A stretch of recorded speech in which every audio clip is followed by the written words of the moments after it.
வணக்கம் நண்பர்களே. இன்றைக்கி நம்ம பார்க்க போகிறது ஜாஃப்ரி சாசர் எழுதிய கேண்டர்பரி டேல்ஸ் தமிழ் சுருக்கம். The Canterbury Tales short summary in Tamil by Geoffrey Chaucer. Canterbury Tales அப்படிங்கிறது ஜாஃப்ரி சாசர் எழுதிய ஒரு புகழ்பெற்ற ஆங்கில இலக்கியம். இது பல்வேறு சமூக நிலைகளில் இருந்து வந்த யாத்ரீகர்கள் சொந்த கதைகளை சொல்வது போல சூழலில் நடக்குது. இந்த கதைகள் ஒரு சட்டக்கதையில் ஒவ்வொரு மனிதரின் தனிப்பட்ட கதை மற்றும் பிணைப்புகளை வைத்து எழுதப்பட்டுள்ளது. இதோட கதை வடிவம் என்ன அப்படின்னா, இந்த கதைகள் ஒன்று சேர்ந்து புனித யாத்திரை கிடைக்கும் நிலையை சுற்றி அமைக்கப்பட்டுள்ளது. இதில் 30 யாத்ரீகர்கள் லண்டன் நகரிலிருந்து கேண்டர்பரி நகரத்திற்கு போகிறாங்க. ஒவ்வொரு மனிதரும் தங்கள் வாழ்க்கை பாகங்களை, நம்பிக்கைகளை மற்றும் அனுபவங்களை பகிர்வதன் மூலம் சமூகத்தின் பல்வேறு தரங்களை இதில் எடுத்து காட்டுறாங்க.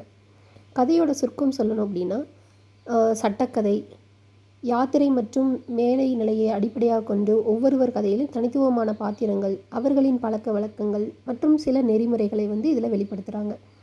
முக்கியமான கதாபாத்திரங்கள் அப்படின்னு சொல்லணும்னா, நைட், ஸ்கெவியர், மில்லர், போர்டனர், வைஃப் ஆஃப் பாத், ப்ரிஃபோரஸ் போன்ற முக்கியமான கதாபாத்திரங்கள் இதில் இருக்காங்க.